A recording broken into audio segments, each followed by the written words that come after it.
इसको मैं थोड़ा बता चुका हूँ, फिर भी देखते हैं सेकंड लॉ ऑफ थर्मोडायनेमिक्स।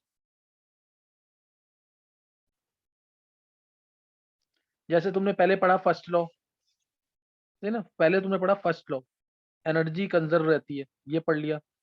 फिर तुमने पढ़ा फर्स्ट लॉ के सेकंड लॉ, जो अब फर्स्ट लॉ और सेकंड लॉ के बीच में आया था जीरो लॉ, उसको नाम दे नहीं सकते थे ना, इसलिए उसको जीरो लॉ दे दिया। फर्स्ट लॉ ऑलरेडी आ चुका था, तब जीरो लॉ आया था, इसलिए इसको नाम जीरो लॉ दे दिया। तो उसमें थर्मल इक्विलिब्रियम का केस आया था। सेकंड लॉ क्या कहता है? सेकंड लॉ क्या कहता है कि जो मैंने तुम्हें बोला कि जो एनर्जी हम टोटल देते हैं, उस एनर्जी में से कुछ एनर्जी तो यूजफुल वर्क में कन्वर्ट हो जाती है, कुछ एनर्जी यूजफुल वर्क में कन्वर्ट हो जाती है, बाकी जो वेस्ट होती है एनर्जी, वो एंट्रोपी, यूनिवर्स की एंट्रोपी को बढ़ा रही है। वो क्या कर रही है? यूनिवर्स की एंट्रोपी को बढ़ा रही है। तो इसलिए बोला गया कि entropy of the universe is continuously increasing. ये मेन स्टेटमेंट है सेकंड लॉ। तो इसकी जो स्टेटमेंट्स है ना, सारी स्टेटमेंट्स करनी है, क्योंकि क्वेश्चन तो आ सकता है कि कौन सी स्टेटमेंट है इसमें से सेकंड लॉ। तो क्वेश्चन आ सकता है। इसकी पहली स्टेटमेंट इसकी क्या है? जितने भी स्पॉन्टेनियस प्रोसेसेस हैं वो थर्मोडायनेमिकली क्या होंगे? Irreversible. All spontaneous processes are thermodynamically irreversible. All spontaneous processes are thermodynamically irreversible. और इसके तो बहुत सारे एग्जांपल लिए हुए हैं हमने। जैसे वाटर फ्लोइंग डाउन हिल, अपने आप ही वाटर ऊपर नहीं जा सकता है, अपने आप ही वाटर ऊपर नहीं जा सकता है। तो ये पहली स्टेटमेंट है इसकी। फर्स्ट स्टेटमेंट क्या है? सेकंड लॉ ऑफ थर्मोडायनेमिक्स की फर्स्ट स्टेटमेंट कि all spontaneous processes are thermodynamically irreversible, पहली स्टेटमेंट। दूसरी स्टेटमेंट, सेकंड स्टेटमेंट इसी से बन जाएगी आगे कि बिना एक्सटर्नल एजेंट के it is impossible to reverse reverse a spontaneous process. बिना एक्सटर्नल एजेंट के हम स्पॉन्टेनियस प्रोसेस को रिवर्स नहीं कर सकते, रिवर्ट बैक नहीं ले जा सकते उसको। बिना एक्सटर्नल एजेंट के, without the help of external agent, it is impossible to reverse a spontaneous process. ये सेकंड स्टेटमेंट है, एक ही में दोनों है ये। फिर तीसरा, ऑल द हीट एब्जॉर्ब्ड, जितनी भी हीट सिस्टम ने एब्जॉर्ब किया वो सारी की सारी कन्वर्ट नहीं होगी वर्क के अंदर। ये तो ये भी हम शुरू से पढ़ते आ रहे हैं। All the heat absorbed can not be completely converted into work. कुछ उसमें से यूजफुल वर्क में कन्वर्ट होगी। हीट दी हमने डेल्टा एच, ये हमारा इनपुट है। ये हमारा क्या है? इनपुट। ये इनपुट है। आउटपुट मिला हमें यूजफुल वर्क, जो कि नॉन मैकेनिकल वर्क होता है, यूजफुल वर्क। तो सारा का सारा तो कन्वर्ट नहीं हुआ ना इसमें, वर्क में। जितनी भी हीट है वो सारी वर्क में कन्वर्ट नहीं होगी। वर्क को हम कंप्लीटली हीट में कन्वर्ट कर सकते हैं, वर्क को हम कंप्लीटली हीट में कन्वर्ट कर सकते हैं, लेकिन हीट को हम कंप्लीटली वर्क में कन्वर्ट नहीं कर सकते, क्योंकि देखो हीट क्या है? रैंडम फॉर्म ऑफ एनर्जी है। वर्क क्या था? Organise form of energy. तो यहीं से एक स्टेटमेंट आ गया, यहीं से एक एफिशिएंसी का फॉर्मूला आ जाता है, delta G by delta H होता है एफिशिएंसी का फॉर्मूला। ये नीट में पूछा हुआ है 2007 में या 8 में। एफिशिएंसी का formula delta G, output work है हमारा, इनपुट जो हमने हीट दी है, delta G by delta H, ये एफिशिएंसी का फॉर्मूला आ गया। ये नीट में पूछा हुआ है, इंपॉर्टेंट है इसलिए। तो ये तीसरी स्टेटमेंट है, all the heat absorbed by the system can not be completely converted into work. Last, so entropy of the universe is continuously increasing. Entropy of the universe is continuously, S जो है वो continuously increase कर रहा है universe. Entropy of the universe, ये जो याद रखना। मतलब मेन स्टेटमेंट कोई बोलता है ना, फर्स्ट लॉ की मेन स्टेटमेंट क्या है, सेकंड लॉ की मेन स्टेटमेंट क्या है? तो फर्स्ट लॉ की मेन स्टेटमेंट है energy conservation, energy is conserve. और सेकंड लॉ की मेन स्टेटमेंट क्या है? Entropy is continuously increasing, entropy is continuously increasing. तो ये सेकंड लॉ की स्टेटमेंट मैंने तुम्हें बता दी है। थर्ड लॉ, थर्ड लॉ अभी तक हमने पढ़ा, जैसे हम एब्सोल्यूट वैल्यू जो है, थर्ड लॉ, एब्सोल्यूट वैल्यू हम किस किस की नहीं निकाल सकते इसमें से, ध्यान देंगे एक बार। ई की, एच की, जी की या एस की, इनमें से हम किसकी एब्सोल्यूट वैल्यू नहीं निकाल सकते। जैसे ऑब्जेक्टिव क्वेश्चन बना दिया मैंने, इसमें से किसकी हम एब्सोल्यूट वैल्यू नहीं निकाल सकते?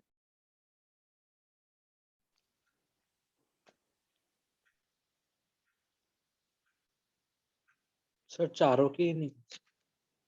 हाँ बिल्कुल सही है, चारों की हम एब्सोल्यूट वैल्यू नहीं निकाल सकते थे थर्ड लॉ से पहले पहले तक। लेकिन एस की, अगर चारों ऑप्शन आते हैं और सिंगल चॉइस है, तो एस की लिख देना कि हम निकाल सकते हैं using third law. Third law also is given to calculate the formula for absolute entropy. Absolute entropy हम थर्ड लॉ को यूज करके निकाल सकते हैं। तो इसलिए ई की नहीं निकाल सकते, क्योंकि बहुत सारी एनर्जीज का सम था। ई जो है बहुत सारी एनर्जीज का सम था, इंटरनल एनर्जी नेक पे लिखवाया था nuclear energy, electronic energy, chemical energy, kinetic energy, potential energy. फिर एच के अंदर ई आ जाता है, इसीलिए इसको नहीं निकाल सकते। फिर जी के अंदर एच आ जाता है, इसको नहीं निकाल सकते। लेकिन एस की जो वैल्यू है हम निकाल सकते हैं यूजिंग थर्ड लॉ। तो थर्ड लॉ कहता क्या है, स्टेटमेंट बहुत इंपॉर्टेंट है, पूछी जाती है स्कूल में ज्यादातर स्टेटमेंट इसकी डेफिनेशन, कि एब्सोल्यूट जीरो पे यानी जीरो केल्विन पे, ध्यान देना जीरो केल्विन पे entropy of all crystalline substances, perfectly crystalline की बात कर रहा हूं मैं, perfectly crystalline substances is taken to be zero at absolute zero, at absolute zero या जीरो केल्विन, 0 डिग्री सेल्सियस नहीं है याद रखना, at absolute zero entropy of all crystalline substances is taken to be zero. At absolute zero, entropy of all crystalline substances is taken to be zero. ध्यान रखना, मैं entropy of perfectly crystalline बोल रहा हूँ, perfectly crystalline substances is taken to be zero. तो ये तुम्हें statement याद रखनी है, at absolute zero, entropy of all perfectly crystalline substances is taken to be zero. Statement भूलना नहीं बिल्कुल भी। क्यों जीरो लेते हैं, क्यों जीरो लेते हैं ये भी लिखना है, because there is no randomness और disorder, there is no randomness और disorder at absolute zero. Absolute zero यानी जीरो केल्विन, 0 डिग्री सेल्सियस नहीं है, ये ध्यान रखना। तो ये स्टेटमेंट है इसकी, सही ना। जीरो केल्विन पे परफेक्टली क्रिस्टलाइन सब्सटेंसेस है, उसकी एंट्रोपी हम जीरो लेते हैं, क्योंकि जीरो केल्विन पे कोई डिसऑर्डर या रेंडमनेस नहीं होता किसी भी क्रिस्टलाइन सब्सटेंस के अंदर, perfectly crystalline substance. Zero kelvin है, 0 डिग्री सेल्सियस नहीं है। लेकिन अब इसमें एक्सेप्शन तो है ही। एक्सेप्शन क्या है, जैसे क्रिस्टलाइन सब्सटेंस की बात कर रहा हूं तो एक्सेप्शन आ गया। एक्सेप्शन क्या आ जाएगा इसके अंदर, एक्सेप्शन क्या आ गया, जैसे एमोर्फस सब्सटेंसेस, एमोर्फस सब्सटेंसेस में प्लास्टिक आ गया, रबड़ आ गया, ग्लासेस हो गए, इसकी कुछ ना कुछ एंट्रोपी होगी, इनकी कुछ ना कुछ एंट्रोपी होगी। जीरो केल्विन पे भी इसमें कुछ ना कुछ एंट्रोपी जरूर होगी, इवन एट जीरो केल्विन।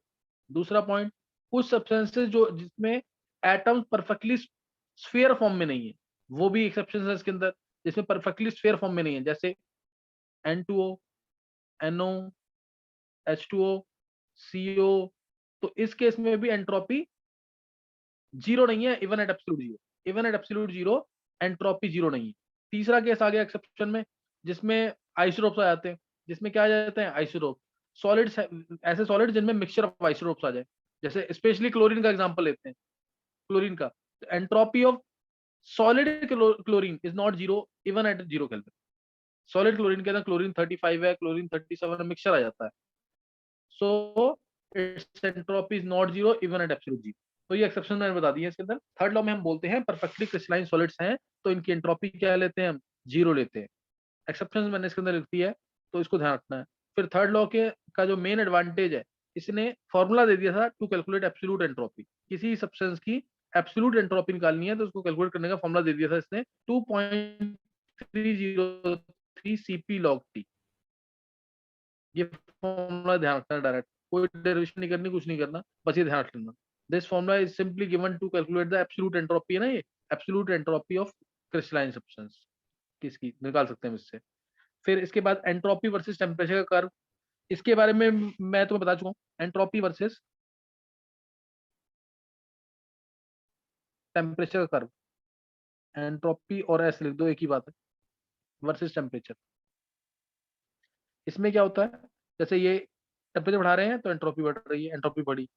फिर जब फेस चेंज होगा, फेस चेंज होगा या एलोट्रोपिक चेंज होगा, उस केस में एंट्रोपी तेजी से बढ़ेगी सेम टेम्परेचर पे। जैसे मान लो यहाँ पे एक सॉलिड था, ग्रेफाइट था, यहाँ पे आ गया डायमंड, या यहाँ पे डायमंड था तो अब ऊपर आ गया ग्रेफाइट, ग्रेफाइट की एंट्रोपी ज्यादा होगी ना, तो इसलिए एक सॉलिड से दूसरा सॉलिड, फिर सेम टेम्परेचर पे फेस चेंज होगा, अब बनेगा लिक्विड, लिक्विड से फिर सेम टेम्परेचर पे फेस चेंज होगा, जो बनेगा गैस। तो इस तरह से कर, यानी मैंने यहाँ तुम्हें बता दिया, एलोट्रोपिक चेंज होगा या एक सॉलिड से दूसरा सॉलिड बनेगा, ट्रांजिशन होगा जब, तो भी एंट्रोपी बढ़ेगी, तो भी एंट्रोपी बढ़ेगी। तो ये तुम्हें कर ध्यान रखना है। मैं अब सिर्फ फेस चेंज लूंगा, यानी सॉलिड से लिक्विड, लिक्विड से गैस, इसके लिए एक्सप्रेशन निकालेंगे डेल्टा एस का। न्यूमेरिकल में एक करा चुका हूँ, एक सॉलिड, लिक्विड, गैस, यहाँ सॉलिड है, टेम्परेचर बढ़ा रहे हैं एंट्रोपी बढ़ रही है, टेम्परेचर बढ़ा रहे हैं एंट्रोपी बढ़ रही है। जब फेस चेंज होगा एंट्रोपी तेजी से बढ़ेगी, लिक्विड बनेगी। इसमें भी टेम्परेचर बढ़ा रहे हैं, एंट्रोपी बढ़ रही है। जब फेज चेंज होगा एंट्रोपी तेजी से बढ़ेगी, गैस आ जाएगी। सॉलिड फिर लिक्विड फिर गैस, सॉलिड फिर लिक्विड फिर गैस। तो ये होगा टेम्परेचर ऑफ फ्यूजन TF। ये होगा टेम्परेचर ऑफ वेपराइजेशन या बॉइलिंग पॉइंट कह सकते हैं, TV या TB, कुछ भी कह लो। ये मान लेते हैं T है, ये कोई नॉर्मल टेम्परेचर T, ठीक है ना। अब इसके लिए डेल्टा एस का एक्सप्रेशन क्या होगा? What will be the expression of delta S for this? Delta S का एक्सप्रेशन होगा, यहाँ पे Cp सॉलिड गिवन है, उसी कंपोनेंट के लिए, चाहे वो जैसे वाटर है तो Cp सॉलिड भी गिवन है, Cp लिक्विड भी गिवन है, Cp गैस भी गिवन है, ये तीनों टर्म तुम्हें गिवन है। तो पहले इनिशियली क्या हो रहा है, टेम्परेचर बढ़ रहा है 0 से TF, टेम्परेचर में चेंज आ रहा है तो 0 से TF का एक्सप्रेशन आएगा। पहले 0 से TF ये करवा चुका हूँ न्यूमेरिकल में मैं तुम्हें। 0 से TF आएगा। डेल्टा डेल्टा एस क्या होता है, Q बाय टी होता है। Q बाय टी होता है, Q क्या होगा, NCpDT, N को 1 मान रहे हैं 1 मोल सॉलिड के लिए, तो ये आ जाएगा Cp सॉलिड था तो Cp solid dt divide by T, ये आ जाएगा। अब यहाँ TF है, यहाँ पे कोई टेम्परेचर चेंज नहीं हो रहा है, ध्यान देंगे, यहाँ पे कोई टेम्परेचर चेंज नहीं हो रहा है जब फेज चेंज हो रहा है। तो अब यहाँ पे कोई टेम्परेचर जब चेंज नहीं हो रहा है तो प्लस यहाँ पे डेल्टा एच किसका आएगा, फ्यूजन का, delta H fusion by TF। इसके बाद यहाँ पे लिक्विड में देखो टेम्परेचर चेंज हो रहा है, टेम्परेचर चेंज हो रहा है तो TF से TV जा रहा है टेम्परेचर, और अभी लिक्विड है तो दूसरा एक्सप्रेशन जो आएगा इसका, TF से TV Cp liquid dt by T आ जाएगा, प्लस डेल्टा एच। अब यहाँ पे क्या आएगा, डेल्टा एच क्या आ जाएगा, वेपराइजेशन, वेपराइजेशन कन्वर्ट हो रहा है इस पॉइंट पे जब कोई टेम्परेचर चेंज नहीं हो रहा। टेम्परेचर क्या है, TV, ये आ जाएगा। थर्ड केस में यहाँ पे गैस आ गया, गैस आ गई, यहाँ पे टेम्परेचर चेंज हो रहा है TV से T, TV से T बन रहा है तो TV से T Cp gas dt by T, उसके बाद तो सिंपल आ जाएगा डेल्टा एच बाई T। तो ये पूरा एक्सप्रेशन है डेल्टा एच का। मैंने तुम्हें डेल्टा एच दोनों के एक्सप्रेशन लिखवाए थे, वाटर के केस में लिया था मैंने और दोनों के एक्सप्रेशन लिखवाए थे, तो ये इसको भी कर लेना एक बार, ये भी इंपॉर्टेंट। न्यूमेरिकल तो मैं कराऊंगा इसके, लेकिन ये भी इंपॉर्टेंट है, इसको भी कर लेना। नेक्स्ट नोट करेंगे आगे, नेक्स्ट हम नोट करेंगे, नेक्स्ट लिखेंगे अब एक टॉपिक और, कपल्ड रिएक्शंस। स्कूल के सिलेबस में नहीं है लेकिन इसके क्वेश्चन भी पेपर में आए हुए हैं, सही ना, इसके क्वेश्चन भी पेपर में आए हुए हैं, इसको भी करना है ढंग से। देखो कपल्ड रिएक्शन क्या है, कपल्ड रिएक्शन देखो कुछ रिएक्शंस ऐसी होती हैं, कुछ रिएक्शंस ऐसी होती हैं जो स्पॉन्टेनियस नहीं होती, जो स्पॉन्टेनियस नहीं होती। डेल्टा जी जिनका क्या होता है, पॉजिटिव, डेल्टा जी क्या होता है इनका, पॉजिटिव।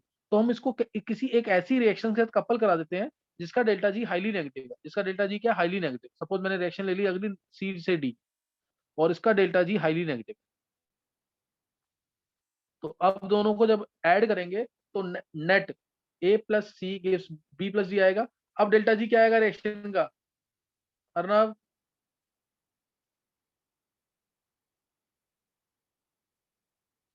अब डेल्टा जी क्या आएगा रिएक्शन का, नेगेटिव। नेगेटिव आ जाएगा, हाईली नेगेटिव आ जाएगा ना दो, क्योंकि ये हाईली, ये मान लो अगर वैल्यू 25 थी, ये वैल्यू -50 थी, तो दोनों को ऐड किया तो अब डेल्टा जी क्या होगा, हाईली नेगेटिव हो गया। बस हमें इसमें कॉमन रिएक्टेंट या प्रोडक्ट को कैंसिल आउट करना होता है। तो अब डेल्टा जी हाईली नेगेटिव था, तो ये जैसे ही हम C से D वाली रिएक्शन को कपल करेंगे A से B वाली रिएक्शन के साथ, तो दोनों के दोनों रिएक्शन एक साथ हो जाएंगी, दोनों की दोनों रिएक्शन क्या हो जाएंगी, एक साथ हो जाएंगी। तो इसलिए हम ये कपलिंग ऑफ रिएक्शंस का फेनोमेना यूज करते हैं। इसमें क्या होता है, sometimes it happens that delta G for a reaction is highly positive, that is reaction is non-spontaneous, so we couple with it, so we couple this reaction with another reaction for which delta G is highly negative, hence both the reactions become spontaneous, becomes feasible simultaneously, एक साथ वो feasible हो जाती हैं। ये concept है coupling of reaction का, सही है। ये कंसेप्ट क्या है, कपलिंग ऑफ रिएक्शन का। अब इसमें एग्जांपल लिखेंगे, एक तो एक्सट्रैक्शन में एग्जांपल इसकी, और एक है हमारी, एक मेटलर्जी में बता दिया मैंने, एक बायोलॉजिकल रिएक्शंस की। सर बोलो। सर डेल्टा जी पॉजिटिव कैसे हो सकता है, मतलब डेल्टा जी सिस्टम तो -T डेल्टा एस होता है और डेल्टा एस यूनिवर्स तो हमेशा इंक्रीज करती है, तो वो तो नेगेटिव हो ही नहीं सकती। सिस्टम की बात कर रहा हूँ ना मैं, सिस्टम हीट एब्जॉर्ब कर रहा है, रिलीज कर रहा है, वो तो उस पर डिपेंड करेगा ना। अगर कंप्रेशन हो रहा है तो क्या डेल्टा जी वो क्या आएगा, कंप्रेशन में क्या होगा, डेल्टा एस नेगेटिव हो जाएगा ना। बहुत सारी रिएक्शन ओके सर। अभी ये देख जैसे, हाँ वो तो बहुत सारी रिएक्शन है। देखो मैं इसमें एग्जांपल ले रहा हूँ जैसे मेटलर्जी के, पहली एप्लीकेशन इसकी मेटलर्जी में। क्वेश्चन कैसे आएंगे पेपर में वो भी तुम्हें पता लग जाएगा। मेटलर्जी या एक्सट्रैक्शन के अंदर मान लो Fe2O3, ये हेमेटाइट हो रहा है। कौन सा हो रहा है, नाम याद ना, हेमेटाइट हो। मैग्नेटाइट होता है Fe3O4, मैग्नेटाइट होता है Fe3O4, याद रख लेना। ये हेमेटाइट हो रहा है, इसमें 2Fe प्लस 3/2O2 मिलेगा। अब इसका मैंने डेल्टा जी चेक किया, वो आया से इसको ले लेते हैं सपोज 2000 ले लेते हैं। डेल्टा जी इसका आया 2000 किलो जूल, इसका डेल्टा जी आया 2000 किलो जूल। और अब क्या है, इस ओर से हमें आयरन मिल सकता है। डेल्टा जी इसका 2000 है, क्या इस ओर से आयरन मिल सकता है?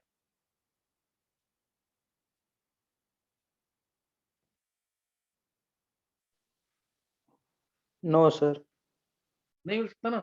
तो अब हम क्या कर रहे हैं, अब इसको एक रेसिस्टेंस से कपल कर रहा हूं मैं। जैसे कार्बन मोनोऑक्साइड है, कार्बन मोनोऑक्साइड गैस फॉर्म में है, plus half O2 gives CO2, gives CO2। अब इसका डेल्टा जी दे रखा है सपोज -700, -700 किलो जूल। क्या इन दोनों को मैं कपल करूंगा तो क्या अब इस ओर से आयरन मिल सकता है कि नहीं? No sir. No sir. नहीं मिल सकता। सबका आंसर ये है ना, नहीं मिलेगा ये।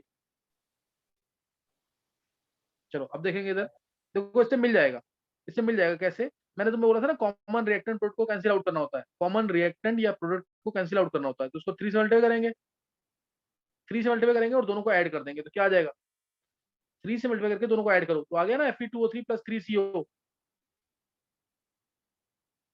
क्या मिल जाएगा, 2Fe प्लस 3CO2।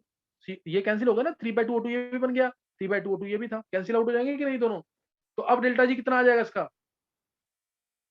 -100। नहीं समझ आया? आ गया सर। हाँ, तो ये ऐसे न्यूमेरिकल आएंगे छोटे। एक बड़े न्यूमेरिकल को मैंने छोटे से फॉर्म में बताया तुम्हें कि किस तरह से क्वेश्चन आ सकता है, किस तरीके से क्वेश्चन आ सकता है। तो Fe2O3 plus 3CO gives 2Fe plus 3CO2। Like this we can easily obtain iron from its ore. और कार्बन मोनोऑक्साइड एक्चुअल में यहाँ पे काम कर रहा है रिड्यूसिंग एजेंट। तो ये थर्मोडायनेमिक्स में इस तरह से अप्लाई करते हैं मेटलर्जी का कंसेप्ट। तो एक क्वेश्चन और मैं लिख देता हूँ इसका, एक क्वेश्चन मैं इसके बाद देता हूँ तुम्हें। फिर दूसरी एप्लीकेशन इसकी है biological application, biological application second application biological processes के। इसमें क्या है, मान लो ग्लूकोज प्लस फ्रक्टोज मिलते हैं, ये एक नॉन स्पॉन्टेनियस प्रोसेस है। Glucose plus fructose gives sucrose plus H2O, sucrose plus H2O। Delta G इसका होता है +23, डेल्टा जी इसका +23 किलो जूल। तो इसको मैंने क्या किया, कपल कर दिया एटीपी के साथ। एटीपी एडिनोसिन ट्राइफॉस्फेट एक एनर्जी रिच मॉलिक्यूल है, एक एनर्जी रिच मॉलिक्यूल से कपल कर दिया, मिला इससे ADP adenosine diphosphate plus phosphate unit. Delta G इसका है -31। दोनों को ऐड करेंगे तो अब दोनों रिएक्शन स्पॉन्टेनियस हो जाएंगी कि नहीं, दोनों को ऐड करने के बाद देखो स्पॉन्टेनियस हो जाएंगी कि नहीं। अब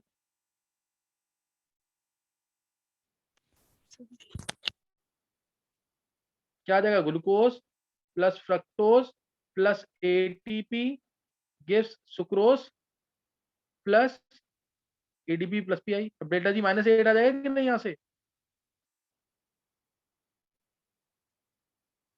तो इससे क्या होगा, both the reactions have become spontaneous at a time, both the reactions have become spontaneous now at a time. ये कंसेप्ट है इसका, समझ गया कि नहीं ये।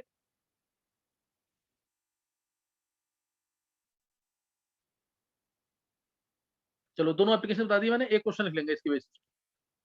क्वेश्चन है सपोज ये दे रखा है Al2O3 की preparation 4Al plus 3O2 gives 2Al2O3। Delta G है इसका, डेल्टा जी इस प्रोसेस का है -22,000, -22,000। और ये पहली रिएक्शन है। दूसरी reaction C plus O2 gives CO2। Delta G है इसका -4,000, -4,000। तीसरी reaction C plus half O2 gives CO।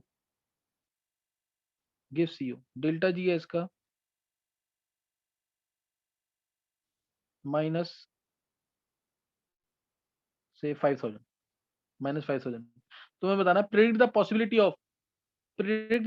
Possibility of reducing हमें Al2O3 से एल्यूमिनियम चाहिए। Predict the possibility of reducing Al2O3 with carbon. कौन से वाले कार्बन से? जब कार्बन CO2 में कन्वर्ट हो रहा है तब मिल जाएगा Al2O3 से Al, या कार्बन जब CO में कन्वर्ट हो रहा है तब तुम्हें Al2O3 से Al मिलेगा। Predict the possibility of reducing Al2O3। Al2O3 क्या होता है? Alumina. Reducing alumina with carbon. Temperature कोई दे रखा होगा, पॉसिबल टेम्परेचर। बताओ क्या आंसर आएगा इसका, सोच के बताना आंसर इसका।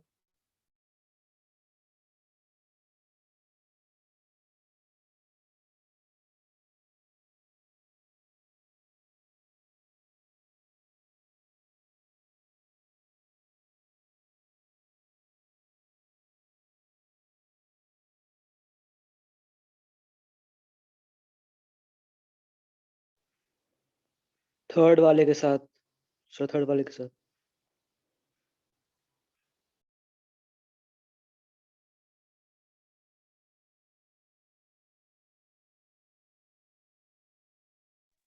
चलो आदित्य ने निकाल लिया आंसर थर्ड वाले के साथ।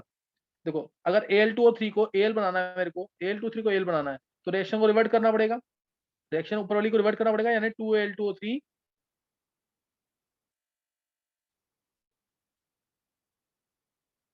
gives 4Al प्लस 3O2 मिलेगा। डेल्टा जी इसका कितना हो जाएगा? प्लस 22,000। यानी प्रोसेस कभी नहीं हो सकता है।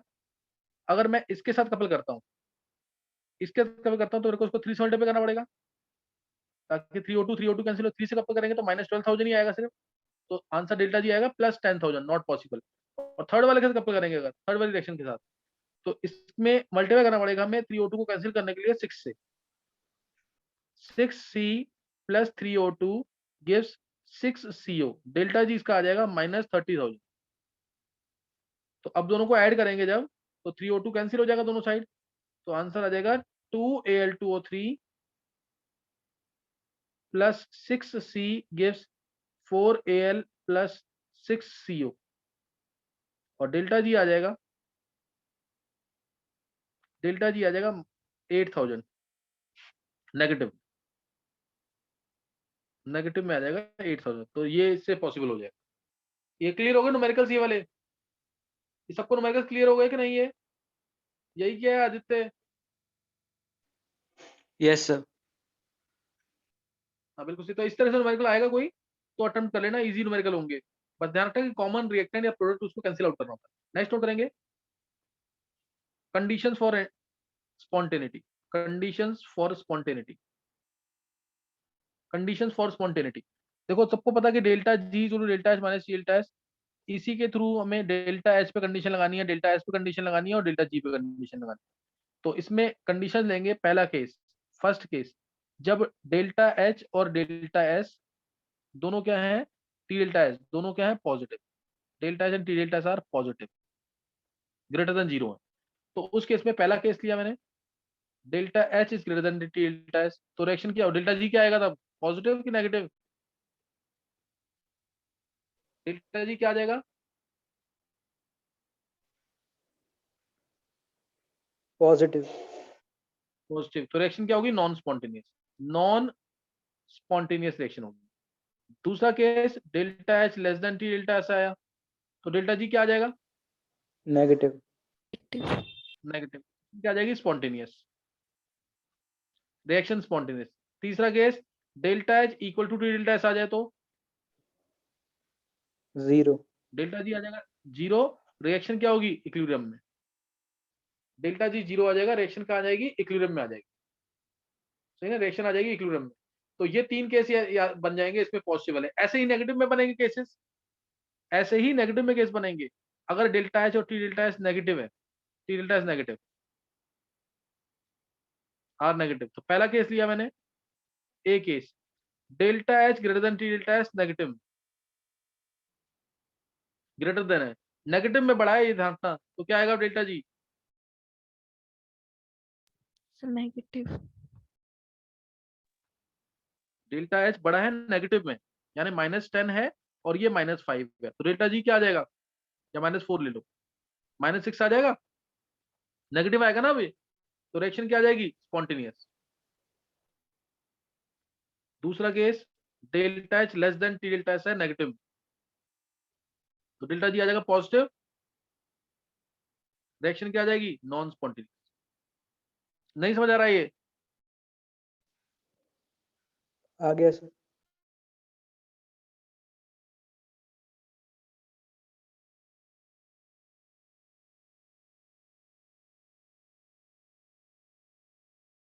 हाँ आदित्य,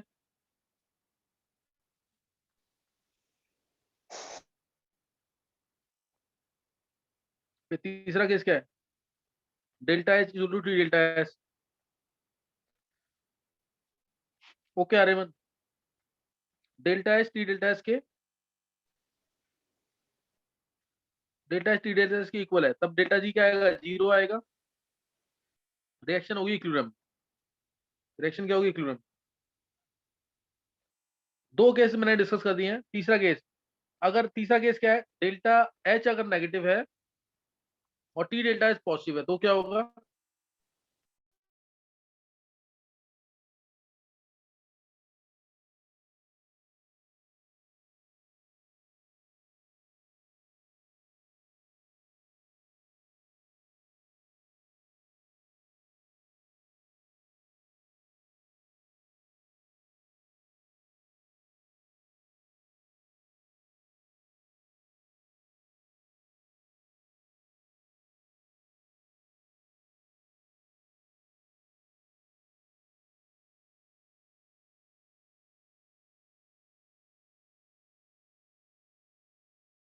बोलो इसमें क्या होगा, delta H negative T delta H positive, तब क्या होगा, delta H positive T delta H negative, तो क्या होगा, सर पॉजिटिव होगा, फिर नॉन स्पॉन्टेनियस।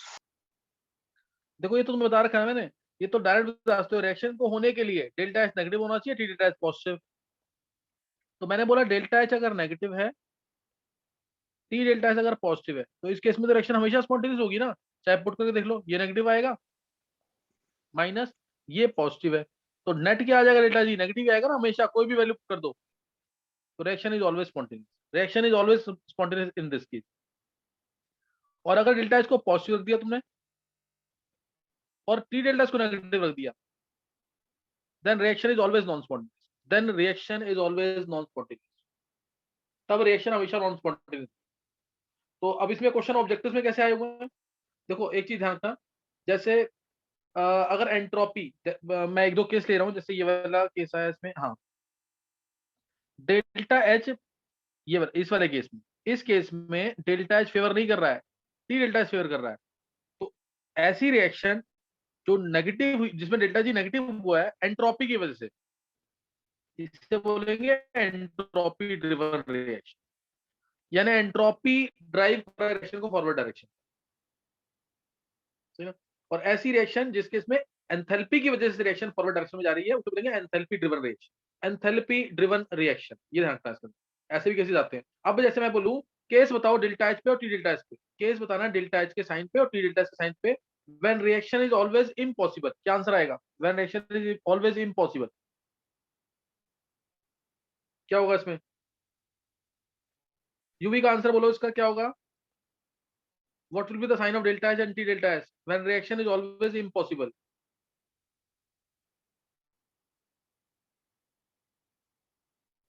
डेल्टा एच का साइन क्या होगा, टी डेल्टा का साइन क्या होगा, यूवी का,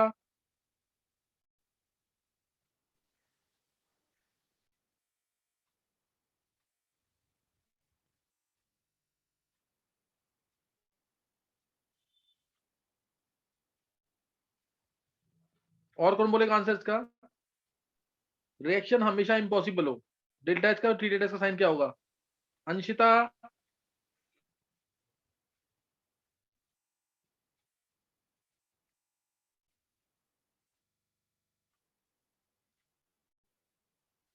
नहीं बता, आदित्य तू बोल एक बार, जब रिएक्शन हमेशा इम्पॉसिबल हो, सर डेल्टा एच नेगेटिव और नहीं फिर तुम लोग नहीं सोच पा रहे। वेदांत आंसर बोल डेल्टा एच इसका। पॉजिटिव वेदांत और डेल्टा एस नेगेटिव। बिल्कुल सही है। रैंडमनेस भी फेवर ना करे और ना ही एंथैल्पी फेवर करे। डेल्टा एच होना चाहिए पॉजिटिव यानी रिएक्शन हो एंडोथर्मिक, और टी डेल्टा एस हो नेगेटिव। ये क्वेश्चन आते हैं पेपर के अंदर। Reaction is always impossible, reaction is always non spontaneous in this case. कुछ भी पुट कर लो तुम, डेल्टा एच को टी डेल्टा एस। एक बताओ case, when reaction is always irreversible, तो साइन डेल्टा एच और टी डेल्टा एस का क्या होगा? When reaction is always irreversible,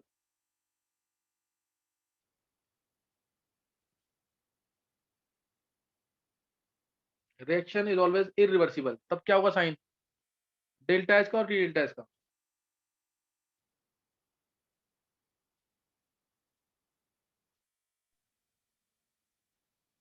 बोलो क्या साइन आएगा?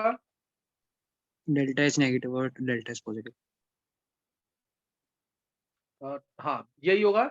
जब इरिवर्सिबल मतलब रिएक्शन फॉरवर्ड डायरेक्शन में तो जा रही है ना, तो डेल्टा एच क्या होगा? नेगेटिव। रिएक्शन होगी एक्सोथर्मिक और रैंडमनेस भी फेवर करेगा यानी positive. Reaction is always irreversible. कोई रिएक्शन, केमिकल रिएक्शन हमेशा इरिवर्सिबल होगी यानी हमेशा फॉरवर्ड में जाएगी अगर डेल्टा एच नेगेटिव है और टी डेल्टा एच पॉजिटिव। ये ऑब्जेक्टिव के छोटे छोटे क्वेश्चन हैं जो पूछे जाते हैं पेपर में, तो ये ध्यान रखना। इसके अंदर एक जैसे क्वेश्चन है, शायद वीडियोस में भी होगा। An endothermic reaction, an endothermic reaction proceeds to completion. An endothermic, कोई भी एक एंडोथर्मिक रिएक्शन है which proceeds to completion.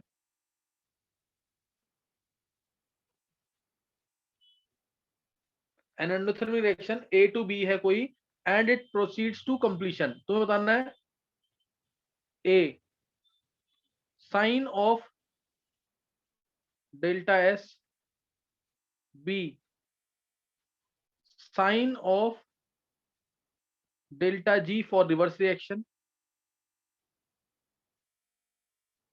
For reverse reaction. C possibility of reverse reaction proceeding at low temperature, possibility of reverse reaction proceeding at low temperature। बताओ क्या होंगे तीनों case में answer? possibility of reverse reaction proceeding at low temperature। बोलना किसी को answer इसका?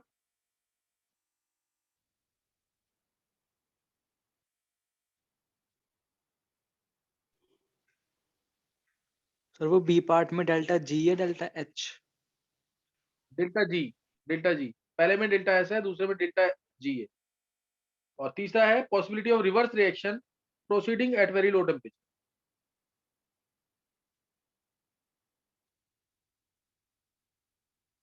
देखो एंडोथर्मिक रिएक्शन है, किसी को आंसर बोलना है इसका?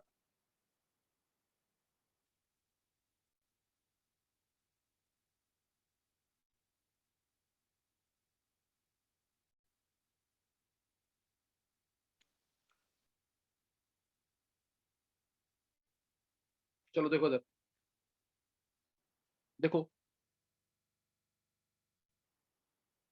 देखो मैंने पहले बोला sign of delta S, endothermic reaction है फिर भी कंप्लीशन तक जा रही है। डेल्टा एच तो पॉजिटिव है इसका, ए टू बी का, ए टू बी का डेल्टा एच क्या है? पॉजिटिव।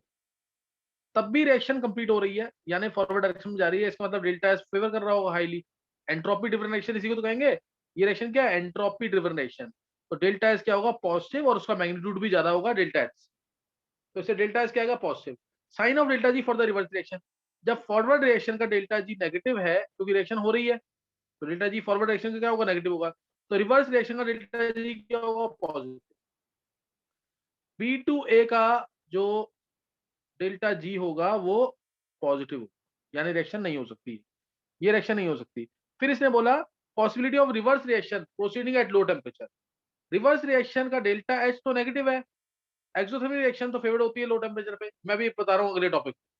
डेल्टा एच नेगेटिव है, रिएक्शन होगी ये। पॉसिबिलिटी क्या होगी इसकी? It may become spontaneous at low temperature. Reverse reaction may become spontaneous at low temperature. मैं भी इफेक्ट ऑफ टेम्परेचर बताऊंगा, एक बार जल्दी ज्वाइन करेंगे थोड़ी देर के लिए और।